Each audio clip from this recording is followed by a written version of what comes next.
So ladies and gentlemen, I hope that you're all ready for a new high-performance mindset.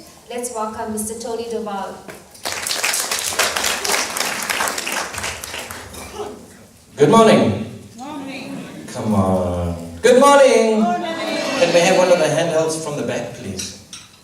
Please, everybody stand up, shake hands with one person, introduce yourself and give them one positive word about yourself. Go. Shake hands, one positive word about yourself. Go.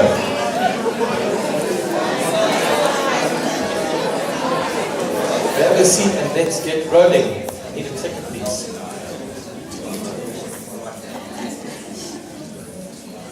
So how are you feeling? How are you feeling? There we go. This side's alive, this side's still dead. Wow. Okay, I have a copy of my book, my upcoming book, and a whole lot of other stuff. It's worth about, in cost, about 300 Rand. In value, if you do something with it, it's worth 100,000. Who wants it? If you take and apply what's in this, it's at least value 100,000.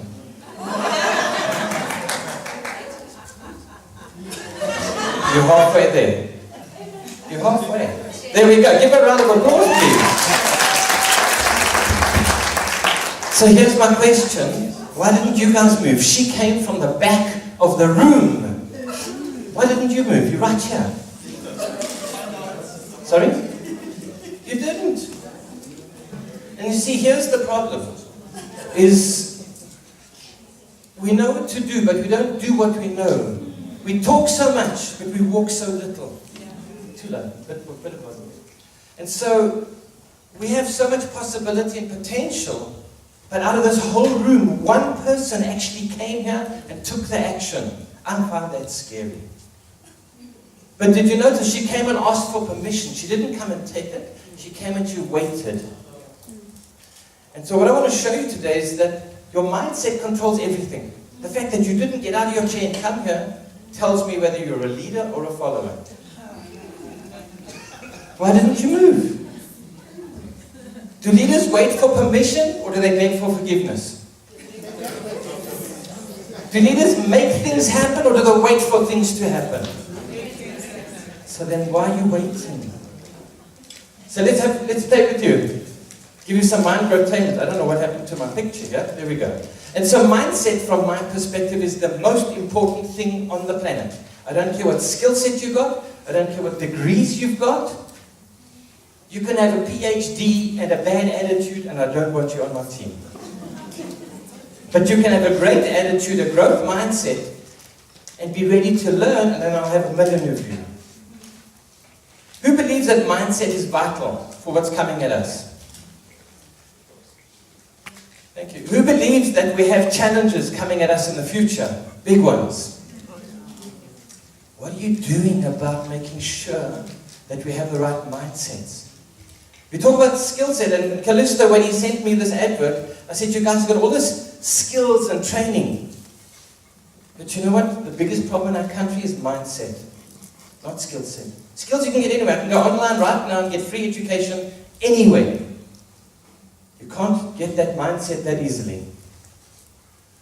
And so my business, my life's philosophy is about helping people and teams create exponential results, not 5% improvement or 10% improvement, like double and triple and 10 times. And that's my intention and goal for you this morning, is to challenge you. How do we create exponential impact and results for people, planet, and profit? Who's in a business whose prime business is making profit? Main focus. So few. Is there much soul in that goal, really? Do you wake up in the morning and say, yay, I'm going to make some more profit for my company? You know, and that's part of the challenge, is we don't have meaning at work. When all of the team building and the leadership development, most people are there just for the money. There's no meaning in what the companies are doing. But there are others that are doing amazing stuff. I did work with the Office of the Public Protector.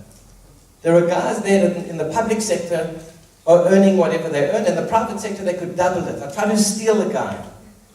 And he said, I love what I do so much, I would do it for nothing. He had meaning, and he had the right mindset. And so my whole goal is to stretch your possibility to create and achieve amazing results. These are some of the guys that we worked with. Government departments, 200 million to 800 million, working only with mindsets.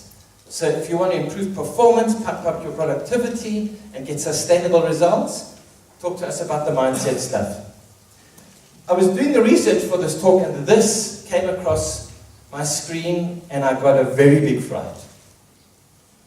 Can you see what the problem is? This is population growth. This is 2000. Here's Africa's population growth. Probably where we are about 2016, 2050, 2100, and 40, 12, 11. What's that? Well, I'm trying. But look here. The projection was about $1.8 billion by there. But the new numbers are showing us that we're probably going to have close to 4 billion souls in Africa. Yes. We are falling out of a plane without a parachute. It is coming. We're not going to grow more resources. We don't going to have more land. We're not going to have more water. We're not going to have more anything. Unless we change how we think and act, we are in for big trouble, bigger than you ever imagined. That's why a shift in mindset is going to be so important to completely transform how you show up and how we use the resources in the world. I am a billionaire, by the way. I'm a cash billionaire. But there are lots of people in the world that are billionaires, but they are beggars. Right above us, just north, one country. That's a real note. $100 trillion. That kind of thing's coming to us, maybe, if we get to junk bond status. The challenge that we have, and we heard the people talking yesterday, is we have all the resources, we have all the skill set, we have all the knowledge, but we are not collaborating and working together. We are not building, we are dividing, and we are breaking. And so we're going to have youngsters coming up that are struggling. They're going to ask us, what was in your head? What are your children's children going to say about what we did? How intelligent were we with our resources? I have a saying that says, life rafts don't have life rafts. You go out to the ocean, you're in a life raft, you have limited resources, water, some food. Then that runs out, you're done, you're dead. You have huge problems. In Africa we have the same, we have water issues, we have resource issues. You know, for me, water is the next World War III issue. Imagine 4 billion people on the planet fighting on this, 4 billion in Africa fighting for those limited resources. So from our research, I've developed a high-performance framework. There's so much that we can do to build and change and grow, but not all of it impacts the bottom lines. And so through the academic work of the High Performance Center in the Netherlands, I've taken their frameworks and built it to an African situation. And so there are 6 areas that you must address, and obviously for time I can't cover it all. I'm going to cover a few of them. The culture and the context, and some leadership. If you're a leader, please put up your hand. I'm very concerned that not all hands are up. I'm really. You're the guys that have the power, and with power comes responsibility. You're the guys that have to become the ones that make stuff happen. And so we talk about mindsets in an organization. You know, you get some people, I believe everybody brings happiness, hey? Some people bring happiness by coming into the room, some people when they leave the room. The question is, which one are you? Which one are you? Are you an insult diver, an energy thief? Or do you bring and add value and they say, wow, when you leave the room? Because you have it in you, but will you activate it? Most of us live down here. Life sucks, my life sucks, or we want to dominate. I'm great. My race is great. My religion is great. My business is great. I'm right, you wrong. Do you know why we have war? W-A-R? We are right. And so we divide, we conquer, we destroy in arrogance.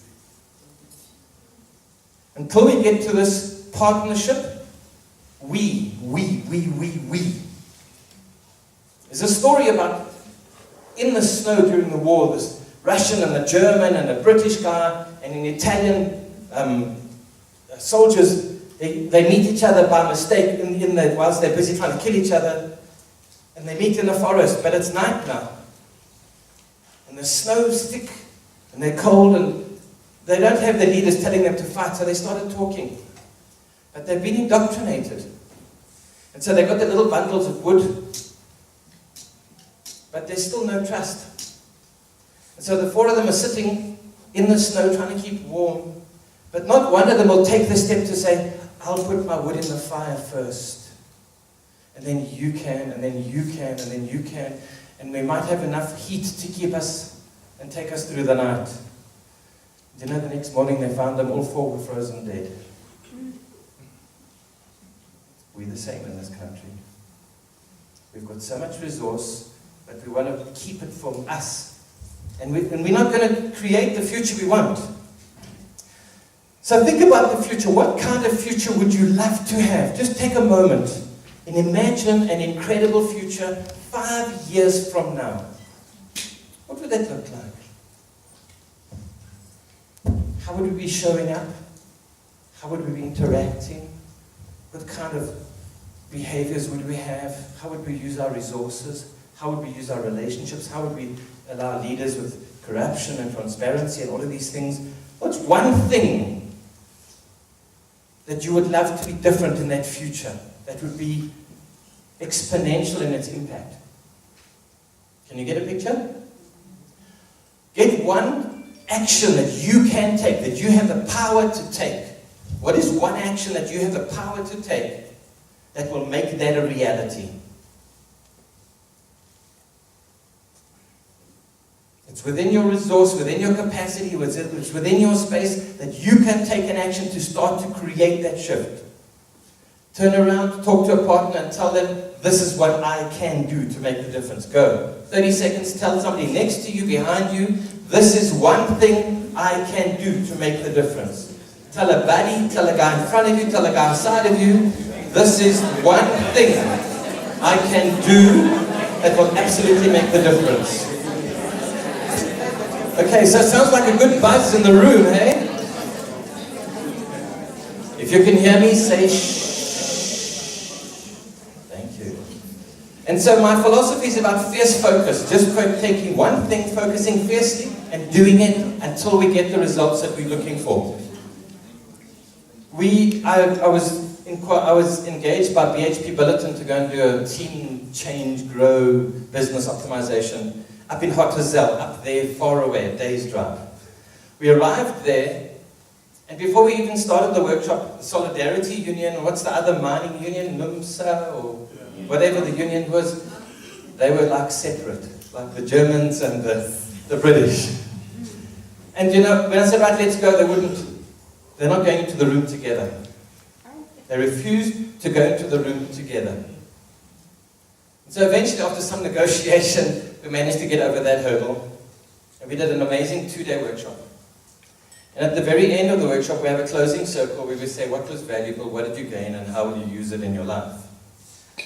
And one of the old guys, the head of the NUMSA union thing, he stood up and he said, I discovered I've been fighting a war that doesn't exist anymore. And I thought that was profound. And the leader of the white union, a guy, Alan Sutherland, he said, my name is Alan Sutherland. He said, I don't care what union you're from, if you're from a union or not, if you've got a problem, you come to me. I will find a way to support you. If you knew what kind of impact those two comments had, and those changes in relationships had for that team and that company, it was beyond exponential. On a money level, on an emotional level, on a soul level, on a wellness level.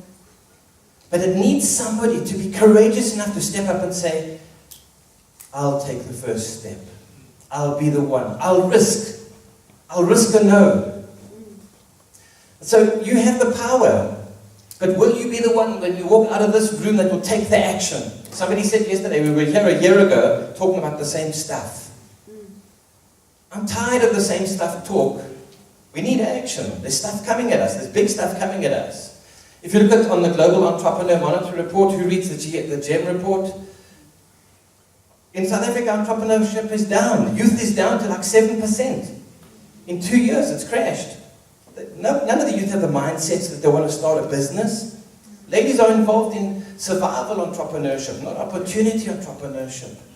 We need ways to start those sparks, to re-engage and re-enlighten and reactivate and re-excite those people. But we need examples and leaders and opportunity, what I call baby steps.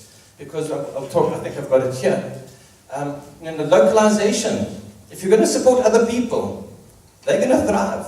If you knew how much cash is leaving our country from the Chinese shops around us, these centers, by the ton, container loads. So either you vote and support us or you vote and support them, but there'll be a consequence for your kids. You know, micronization, I work with a guy, David, just put your hand so they can see you. David is a business strategist. He helps go into Africa, but he talks about micronization because all of these big loans, you're talking 27 million, this is big stuff. What about the little man in the street, the little lady in the street, the youngster that's trying to start a 1 or 2 or 3 man business? And so David, that's where he's doing a lot of work there. And we need to be able to activate and create a step-by-step process for the entrepreneurs to grow, because entrepreneurs are where the jobs are going to come. We have to change a lot of things to build a secure future. And so here's another test. Think about this. Are you a reasonable person or are you an unreasonable person? Turn to somebody around you, next to you, and tell them, I'm reasonable or I'm unreasonable. Turn to somebody, make the choice. Are you reasonable or you're unreasonable?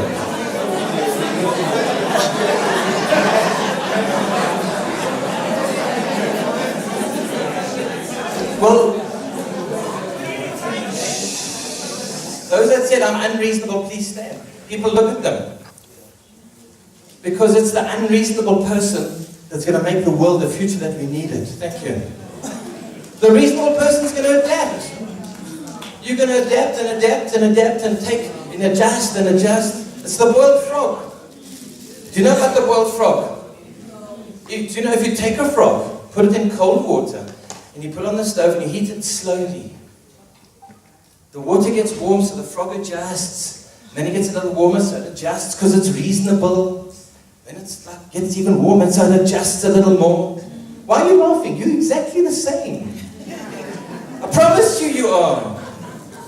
Because it will adjust and accommodate and adjust until it boils. It will die. Being reasonable.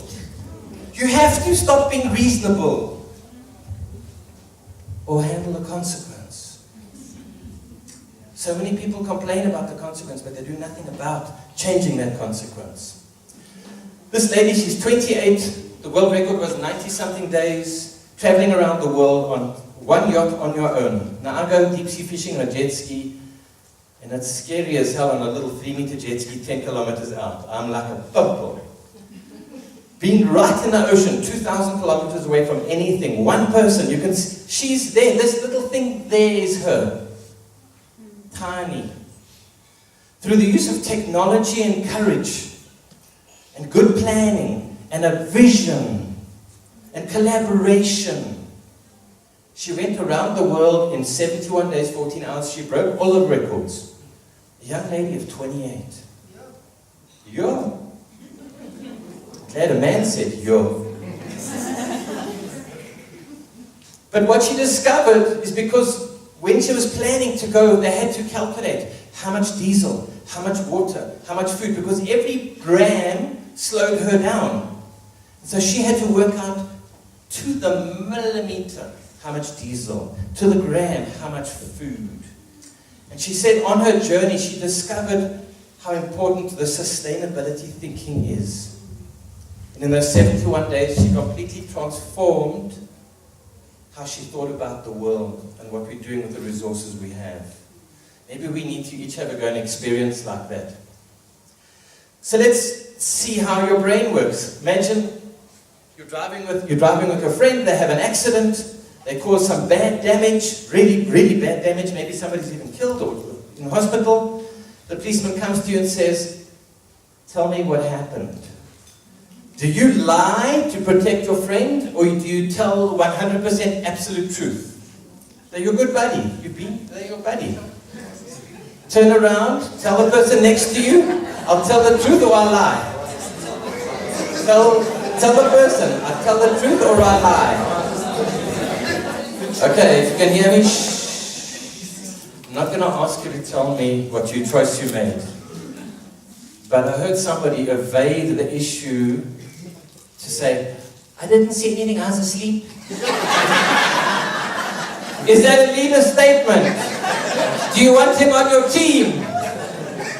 We need to renegotiate. And so my question to you is very simple. Are you part of the problem or are you part of the solution? Are you? By those answers that you gave to those questions, I might have to challenge you on some of those things. You might look in the mirror and say, I'm part of the solution, but maybe you're not. Maybe you're not, and that's my intention, to wake you up, to get you to really think. We can't have a 10% improvement. We need a 10 million and 10%. And so let's talk about mindset, because if we're going to disrupt, and time is flying, we have to come from a new approach. Same old is not going to work for us. Who knows about learned helplessness? Wow. Do you know that if you take a dog, put it in a cage, and shock it, where it can't move, it has to take the shock, eventually, very quickly, some dogs, it will learn that I can't do anything, so it just stands and accepts it. They then take that same dog, they put a divider in, so if the dog wanted to, it could jump out of the shock onto safe. And at least 85% of the dogs just stand taking the shock. Because they've been taught, their brain has learned, doesn't matter what I do, nothing will change. More than 90% of people I find in business today, when I do my work, have learned helplessness. It's not their fault, it's the way the brain works. They have to find a way around. Who's ever seen a big elephant at the circus? They're standing, a big elephant can pick, an elephant's as strong as 100 people. They're standing with this little rope holding them. Do you think if the elephant wanted to, it could go? Why doesn't it? It's learned helplessness.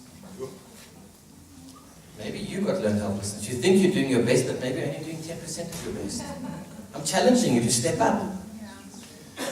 When they were doing the test of the elephant, how strong is an elephant, they got 100 people or 110 and they did tug of war and they discovered about 110 people can hold the elephant. One guy stood up and said, I think we can do better. We work together, we collaborate, we synergize our energy, we can do better. He was the leader. He stood. Nobody told him, nobody asked him, he decided, he stepped up. Do you know, with 57 people with a leader, they equaled what 110 people can do without a leader. That's why you are so important. To activate those mindsets, to activate those potential. How many squares? Come now. Come now. Think. Open your mind. Stop running your old programs. Come on. Show me you think. Come on. This is my most powerful entrepreneurial assessment. How did you get there? How did you get from 16 to 17? No. How did you get there here? You've got to change what you see. You've got to change how you think. You've got to change what you look at. Who's got 25 or less? Hands up. 25 or less. Who's got more than 25? Because of time, let me show you what it is. So how many squares are there? There are 30 squares. Most people will only see 16, maybe 17, or maybe 21. Most. My fear is more than 80% of people only see 16 when I do this in a workshop. And that's why we need leaders to change how we think. These are the top 20 qualities in a mindset that business says is vital. Do you know that if you have these qualities, you can be up to 7 times more valuable in your workplace and 8.4 times more valuable as a leader? Do you even think about these? When you do your assessment of people, do you assess their skills or do you also assess their mindsets? Maybe you've also got to look at it and say, what are the skills, what are the mindset qualities in my workplace? What are the mindset qualities in my development for my entrepreneurs? What are the ones? How do we develop those? Because everybody's focusing here, skills.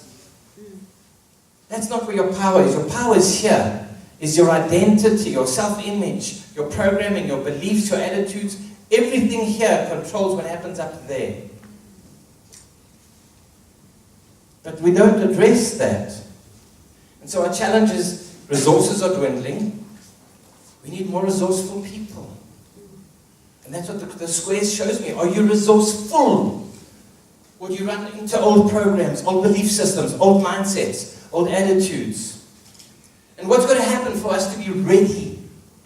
You know, when that tsunami came, millions of people died. Hundreds of thousands of people died. It's unfortunate.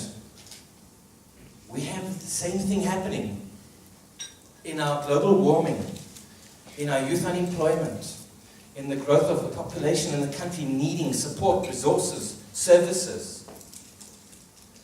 So the question is, what kind of results are you really going to deliver when you walk out of here today? I challenge you to do something astounding. I challenge you to do something absolutely awesome and consider bringing your mindset away from the linear economy to a circular economy.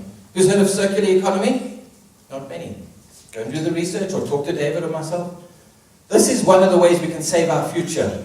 It's one. It's a potent one, but it needs a completely new mindset change. So you have choices.